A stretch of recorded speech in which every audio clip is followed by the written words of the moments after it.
any hike is going to be temporary and abortive. And depending on how much they push it up and how long they hold, that's going to determine the magnitude of the crisis that they precipitate.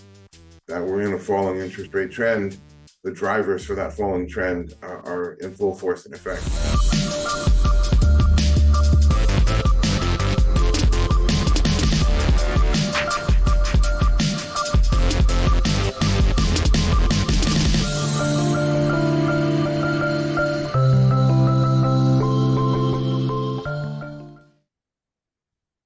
In today's episode of Capital Cosm, I have none other than Mr. Keith Weiner back on the show. Much acclaim from our last interview.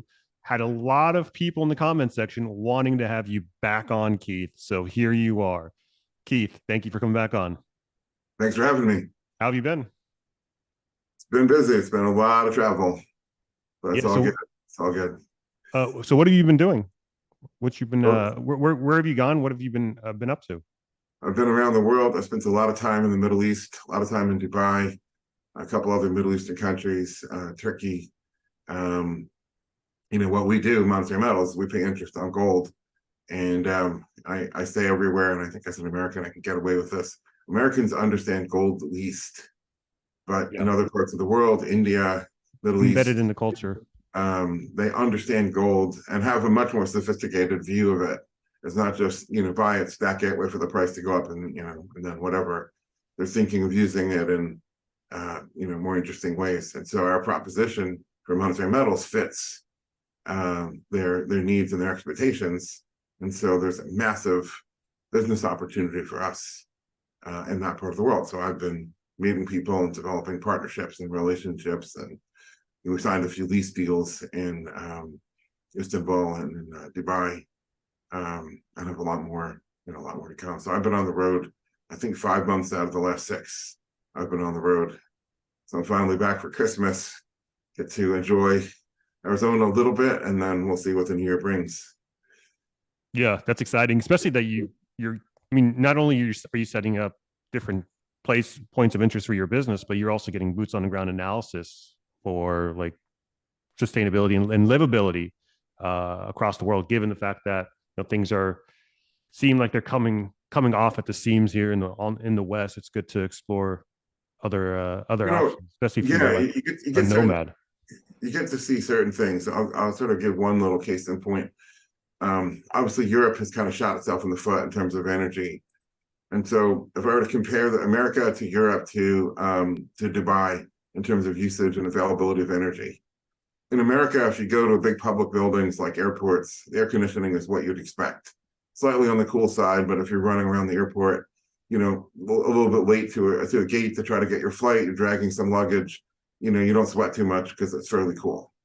Europe, basically, either they don't use air conditioning in the airports anymore or they have it turned way hot.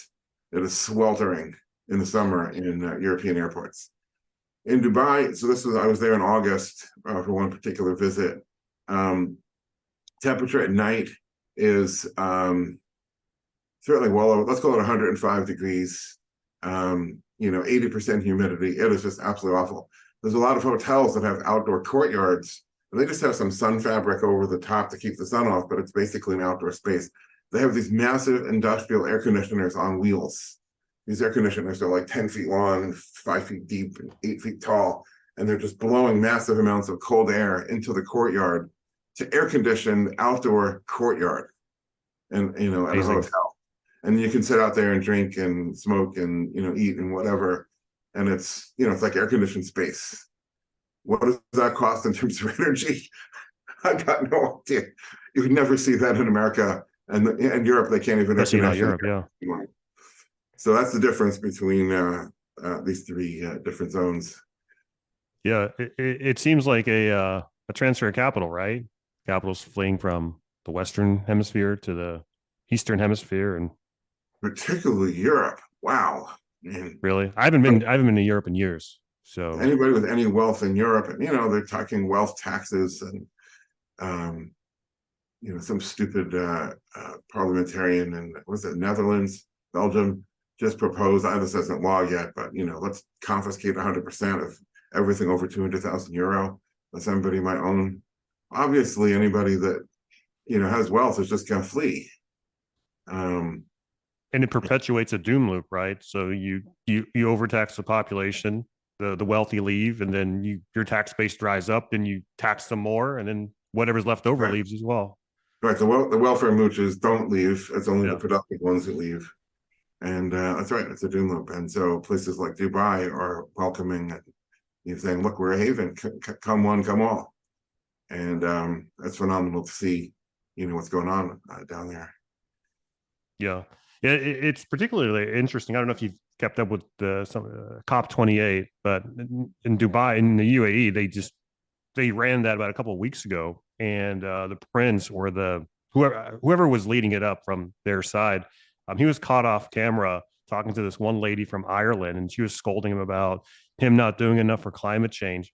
And for the most part, he just told her, "Well, listen, we're the producers. We're the one who actually supply the world with energy, and there's a lot more complexity. There's a lot more that goes into your living standards than you realize. We're all swimming in a sea of energy, essentially. Like this water bottle here is a derivative of energy, right? There's got plastic, it's been shipped here, etc. That all requires energy. And this lady was just didn't say anything. Then he came back a day later on camera and repeated the same thing that he said. We're not transitioning away from fossil fuels, whether we like it or not. It's just not doable given current civilizational standards. So Yeah, there's no way. People don't realize how much power a car takes. Charging one Tesla at a superstation is something like, what is it? The equivalent energy of 300 homes. I mean, it's not like, oh, well, I have a car, I have a light bulb. No, a car is like thousands of light bulbs worth of power. And you're going to put all that on what grid? We haven't added any grid capacity in 30, 40 years.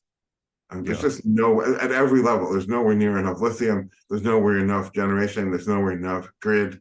There's so many ways that this is not going to happen. Europe is now getting a dose of reality that, energy prices are so expensive. They're shutting down heavy industry. Obviously laying off people, all things that become very expensive. I mean, forget, cooling your airports or cooling your houses, heating your house in winter is going to become, or has become, very expensive. Food is going to become much more expensive because you have to manufacture fertilizer. Fertilizer requires, natural gas or something. And on and on and on with the challenges they have as a result of this. And all they have to do is just say, let's stop shooting ourselves in the foot. Right? Let's repeal these stupid restrictions, and we can go back to having energy and better quality of life for everybody. Yeah. I spoke to a person by the name of Simon Michau yesterday. I don't know if you're aware of who he is, but he essentially does work. He worked for the government of Finland. He doesn't work there anymore, but he essentially compiles and aggregates data and analyzes things like the amount of industrial metals that are needed to actually maintain these solar, wind, and hydro-based electricity grids. And there's the essentially the rollover. So essentially the amount of energy that you pull in from these different sources, from these renewable sources, isn't enough to actually sustain you during the cold years. So you're pulling in all the solar energy from the summer years. It's not nearly enough to transfer it over to the winter years. The winter years are simply, you can't run this thing on a year-long basis. And so he goes around and he talks to these policymakers in Europe, and the gist of it is they just look at him and just say, "Oh, they're stunned and surprised that he's presenting this data that way." So like these guys are all caught like deers in the headlights, and at least on the policy level, whether or not there's the scientists or the researchers that work with these guys know any better. I don't know, but the policymakers are just clueless from what I've been told. It's not really about data or facts or reality. It's a magical thinking that's so profound. It's terrifying. One thing I noticed years ago was they talk about how much energy, a certain kind of solar panel puts out, but they never specify that in terms of what latitude, what elevation, what climate, zone. Are you in a cloudy, rainy place? Are you in a, so I live in Phoenix, which is a hot and very sunny. The official Chamber of Commerce statistic here is 315 sunny days a year. And we're not tropical, but we're, I guess, subtropical. I don't know what you'd call it. We don't get a real winter. We don't generally get snow or frost here. And the sun's always shining. And it's also very low humidity, which is obviously means stronger sunlight. And the last I had looked, solar panels are not really economical here. But then, where are they really popular? Places like Germany, let alone Ireland. These places are so much farther north, let alone overcast, much higher humidity, let alone they're overcast all the time. Yeah. So whatever, you can't say that, oh, this panel puts out this many watts. You have to say at this latitude with this amount of sun and then average over the course of the year. We get plenty of sun even in the winter. You'd be generating real electricity here in January. That's not true in Germany. That is not true in Ireland or Scotland, or Finland or places like that, where even if the sun is out in the sky, right? So I was in London a week and a half ago, and there was 1 or 2 days that were, cobalt blue skies. The sun is this pale orb that doesn't put out any heat and barely, it's dim. That's when, even when the sun's shining, and of course, this time of year, most days it's just completely overcast and bleak and dark and dreary. Oh, and then how many hours of sunlight do you get? Well, sunrise is like 8 in the morning and sunset is like, 3 p.m. There's not that many hours of that really dim. Like, there's no way you're generating very much with solar in those latitudes. And nobody talks about latitude as a factor for solar efficiency. Like, maybe it would work in Phoenix, maybe better at Albuquerque, which is slightly farther north of here. But Albuquerque, I think, is 5,000 feet elevation. So you get more elevation, you're getting stronger sunlight. And it's also bone dry in Albuquerque, right? So there's places where maybe it works. And then most of the places, it just totally doesn't. And nobody acknowledges any of this. Yeah, it's not ubiquitous. And to manufacture like a solar panel or a wind turbine, I mean, these things are fossil fuel derivative.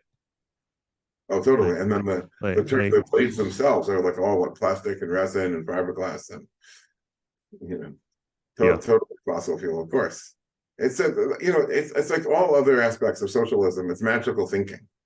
I get in a lot of trouble. Even some Washington School economists really hate on me for saying this. Socialism has no economics. Socialism is not about economics. It's about magical thinking, right? If we just declare that you have a right to, free candy for everybody, then, somehow magically the free candy will show up. And it's about envy. It's about, well, anybody that has more than, X amount of money, let's just strip mine them because nobody should be allowed to have that. Nobody should be allowed to be successful. Cut down the tall poppies. It's really an envy, a system of envy and a system of just, wishful thinking. And, this idea that we're going to have wind and solar generating all of our power is just more of that same magical thinking mindset. Well, plus they don't want you to have air conditioning. So there's the envy part. Yeah. Well, it's naive to human nature. One thing I always like asking socialists is that, it very much distills their entire belief system. Do you believe humans respond to incentive? Like, it's a very simple question, but you can get so much out of that question.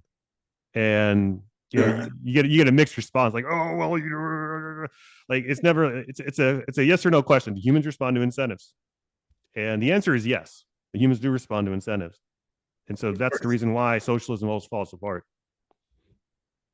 Yeah, I was going to say, if you read their literature, I remember in high school we were forced to read, the original Walden Pond and then Walden 2 by B.F. Skinner, and their fantasy is, well, if we just get the children young enough, we just program their minds, we can program people to be like ants, working for the good of the colony, and that's their holy grail, that's their ideal. We just program the children to just think like ants, and then basically eradicate incentives and replace it with brainwashed, programming. Yeah. Just everybody. Is that really what you've got to strive for, to become like ants? Like, is that really what society should strive for, to just become like automaton ants, for lack of a better term? Yeah. So, it's I kind of want to tie this in with what's happening now. So the Fed signaled that a couple days ago that they were done hiking rates, and they're looking at 3 additional rate cuts, maybe 3 or more rate cuts in 2024. The yield curve is showing otherwise. The yield curve is 10 years down below 4%. I want to tie this with the fact that a lot of people like to compare Powell with, or want to compare Powell with Volcker, Yeah. but Powell's dealing with a much different deck of cards. For one, tying it back to the energy portion, energy was a lot easier to extract back in the 80s. And so, it's like the toothpaste tube analogy. It doesn't really take much to squeeze toothpaste out of a brand new tube. But the more you use it, you got to leverage more effort to get that remaining toothpaste. But so back in the 80s, energy, there's a lot more cheaper. There's cheaper energy. ROI was a lot higher than it is today. And so energy is correlated with productivity, with GDP, essentially. You map energy production with GDP. There's a very, very, very tight correlation. And so that's not the case today. And so where am I getting at with this is the debt burden, increasing the debt burden to the extent of having 33 trillion some odd dollars in debt. The energy isn't there to extract productivity out of, to service the debt burden. Essentially, you could grow your way out of it in the 80s with 15% interest rates. Today, even at 5%, given current capacities, that doesn't exist. So I kind of want to get your take on that. Is what really can the Fed do? Can they continue raising interest rates, or was a cut simply inevitable? So I've been saying for a long time that any hike is going to be temporary and abortive, and depending on how much they push it up and how long they hold, that's going to determine the magnitude of the crisis that they precipitate. That we're in a falling interest rate trend. The drivers for that falling trend are in full force and effect. One thing I want to say about, I want to go into my little rant about growing your way out of the debt. And I know this is really popular, and I've had discussions with, let's say, Stephen Moore at a conference once, and he's a big proponent of that idea. People should be, anyways, let me take a step back. There's a way of measuring whether that's possible or whether it's ever actually occurred. So conceptually, people struggle with things like the rate of this is changing at a certain rate, and the rate of that is changing at a certain rate. So in physics, you have distance, you have velocity, you have acceleration, you have jerk. Each is a derivative of the previous. So velocity is change in distance per time. Acceleration is change in velocity per time. Jerk is change in acceleration per time. People really struggle with that unless they have the math and the physics background. So, they say, well, conceptually, if we were growing GDP faster than we were growing debt, but they can't really frame it in something slightly more, rigorous. But economics actually has done. There's a concept called marginal productivity of debt, which is exactly that. How much fresh GDP juice do you get, for each new dollar of debt that you add to the, squeeze? And, that's not hard to measure. This is an economics concept that's been around for a long damn time. If you Google it, you will see my name and my articles dominating page 1. That really, okay, I'm pleased, I'm tickled pink that, I'm authoritative on this topic, but that's really, I have some prominence as an economist. I'm not nobody, but, I'm not that prominent. The reason why I dominate all that is because nobody more prominent dares talk about this. It's not that they're not aware of it. They all got this in their economics education, I would presume. It's just, it tells a picture that they don't want to tell. So if you plot marginal productivity of debt, and the data series that I've been able to find, because you can't get that directly, but you're looking at GDP and you're looking at debt, and you can calculate it pretty easily. Never been able to find data that goes back prior to 1950 about it. Marginal productivity data has been falling since 1950. And there's zigs and zags along the way, but it's been a falling number. And so what that means is, even during the so-called gold standard we had at that time, up to 1971, during Republican presidents and Democrat presidents, Republican House, Democrat House, Republican Senate, Democrat Senate, and every possible combination of the above. Recessions, booms, busts, you name it. It's just not been true that we're growing our way out of it. The problem is getting worse. It takes more and more and more debt added to get less and less GDP juice added.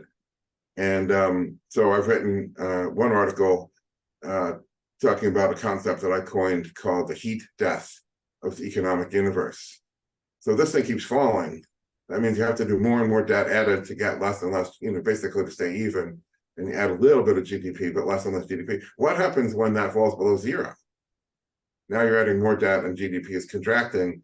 And not only does it take GDP to service the debt, GDP is the gross revenue. You actually need net profits. Right? So if you're a big company, you're generating $1 billion worth of revenue, that doesn't tell you anything about your ability to service the debts. Right? That is, net profits is where you service debts out of. And net profits would be a much smaller number than GDP, and growth in net profits would be a much smaller number than growth in GDP. So when you get to the point where the net profits can't sustain it, even the debt service, what happens is the interest rate has to fall. And the way that manifests, we're talking about incentives. Suppose I have a business generating 4% return on capital, and they lower the interest rate to 2%. Well, I borrow more because I can make more money. Go into deeper debt, yes, but I'm making a positive spread. I'm borrowing at 2 and making 4. Then they hike their rate, the Fed funds rate to 5.5. My borrowing cost suddenly goes up to 8, but I'm only generating 4% return on capital. What am I going to do? Well, first thing is stop borrowing more. There's no case anymore. And secondly, I have to find capital assets to sell. I have to shrink my balance sheet. I have to reduce the amount of debt that I have to service at 8% and shrink the business. There is no demand by business for credit at these rates. After 40 years of falling rates, the only time there was any demand for credit is on a downtick in rates, certainly not when rates stayed the same, let alone tick up. And now the Fed has pushed them up, plus 5% compared to where they had been in February of 2022. So gravity is pulling this down. So there's an integral tie between rate of return on capital across the economy, between marginal productivity of debt, between debt service or ability to pay interest and demand for credit, and ultimately the interest rate. They're all tied together, and the whole complex is sinking. We're not dying in the hot death of thermonuclear explosion and hyperinflation.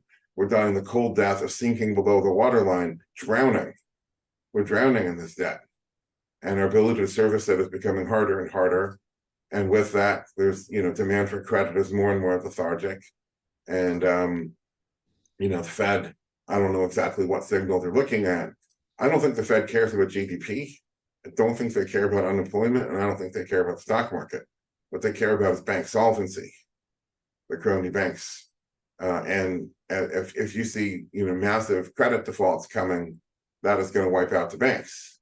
So the Fed is trying to be proactive, right? So the difference between the Fed today and the Fed in 2006, 2007, the Fed today would say that the 2006, 2007 Fed was asleep at the switch, that they were negligent, they didn't get it, they missed the boat, and by the time the crisis was upon us, the Fed was doing too little too late.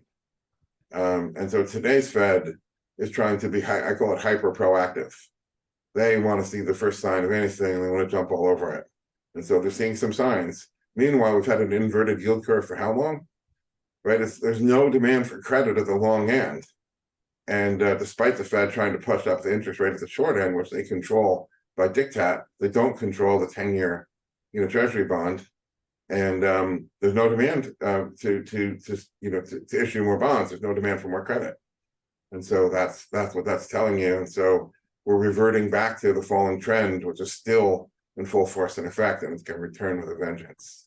Is this it right now? I can't tell you the timing of it, but I can tell you, yes, that's absolutely inevitable.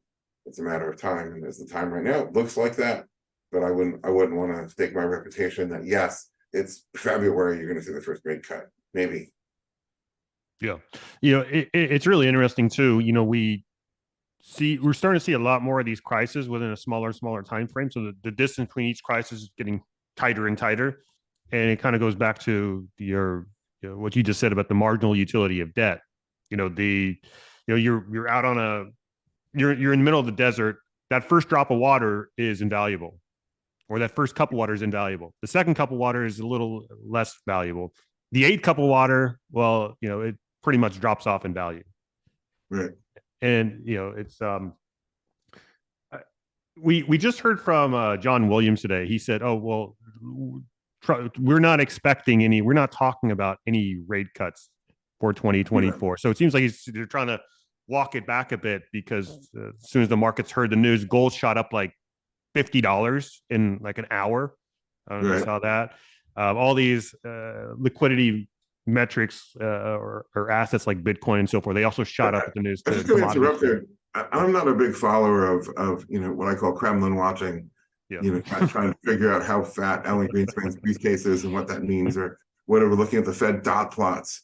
But I did read that the Fed dot plots, most of them were showing a lower Fed funds rate in 2024. So strictly speaking, he's lying. But the Fed actually is talking about lower interest rates, and they put it on their dot plot. I mean, that's just black and white, right? I mean, what am I missing? No, it's just really interesting. You hear two contradicting statements from the Fed. One day you see, like your point, you see the dot plots all signaling rate cuts in 2024, and then John Williams comes on comes on CNBC or whatever talking head show he comes on. He says, "Oh well, don't believe your lying eyes. We're not expecting any rate cuts for 2024. Don't look behind the man behind the curtain." So it just shows how politicized and all this entire concept of having to wait and see what a committee decides on when it comes to something as pertinent as interest rates. It's having a central bank is one of the tenets of Marxism, and we don't live in a capitalist society. We live in a very controlled environment. And we're waiting at the diktat of central bankers. Even the otherwise free marketers absolutely defend why you couldn't really have a free market in credit, why there has to be an irredeemable currency forced on us by legal tender laws and a central bank to dictate the interest rate. And the only real debate, even amongst the otherwise free marketers, is whether the Fed should centrally plan our economy based on inflation, or versus whether the Fed should centrally plan our economy based on GDP growth. And that's the Overton window, right? Who was it who said that you want to control the people, you allow a very vigorous debate, but you totally control the spectrum of the range of what's allowable in that debate. That's Stalin. Like you control your opposition or something to that degree. Yeah, and the quote I'm thinking Stalin or Lenin, or one of those guys. But it's basically, by controlling the acceptable range of what's debatable. And if you say, look, I don't think there is, people say, well, what's the right move for the Fed? Right? There is no right move. Whether they force interest rates up, whether they force interest rates sideways, or whether they force them down, that none of them are the right move. And they can't even know, right? This is Hayek and Mises going back, a century. It's not possible for them to even know what the right rate is. Yeah. And I've done some work showing that even if you know what the right price is as a central planner, the way in which you cause that price to come about is quite different than the market processes that would result in that price in a free market. And so you're not actually achieving the same outcome, even if you achieve the same nominal price at that moment in time. You're not doing it the same way, and therefore you're not getting any of the goodness of the market pricing mechanism. So they can't get it right. And so everything becomes a false alternative. Should the Fed be independent, i.e. unaccountable, or should the Fed be accountable, i.e. politicized? Should the Fed be trying to render your neighbor unemployed to reduce your unemployed neighbor's ability to compete with you to buy groceries, and therefore you get lower grocery prices? Or should the Fed be supportive of asset prices and business activity? All false alternatives.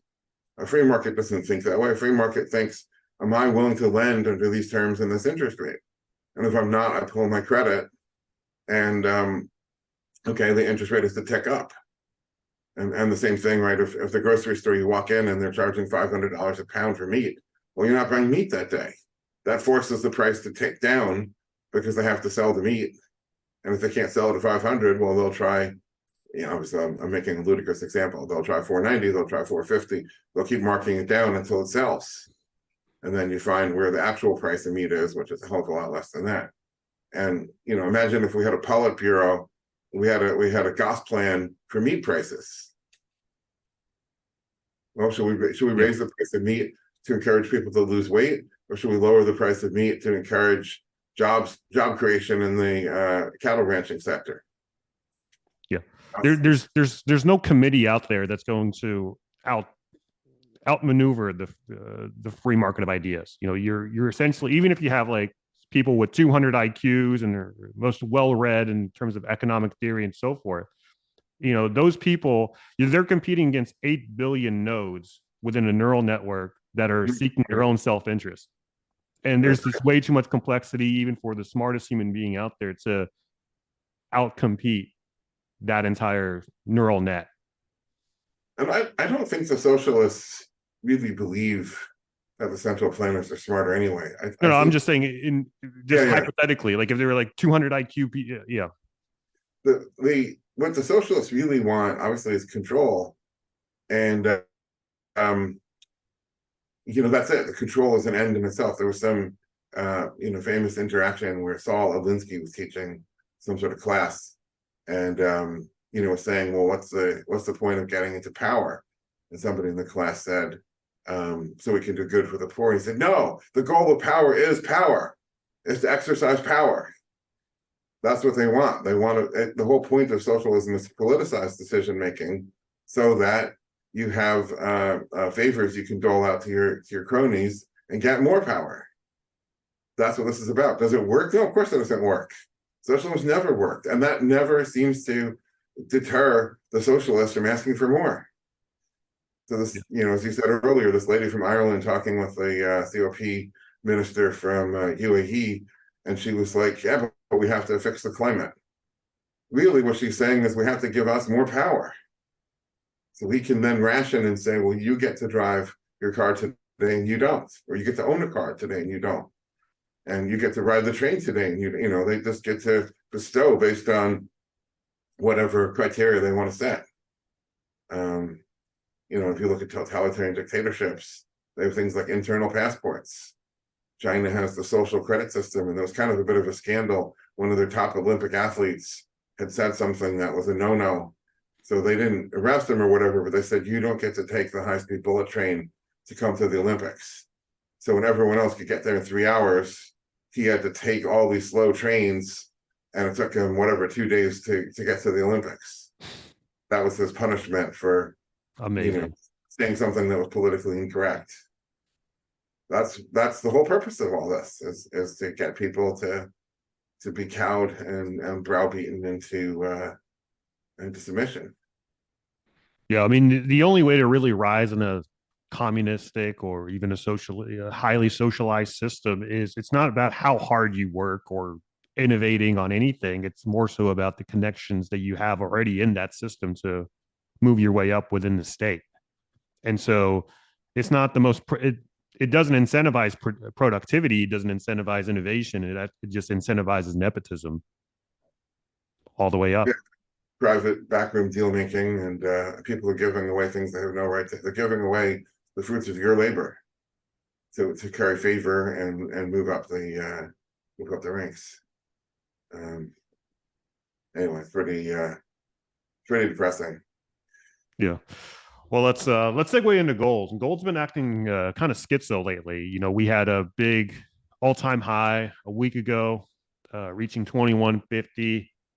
Broke down below 2000 earlier this week, and then currently we're sitting at 2050 as of the time of this recording, after the news on rate hikes came into fruition that we alluded to. So my question is, what's going on with gold? Why is it all over the place?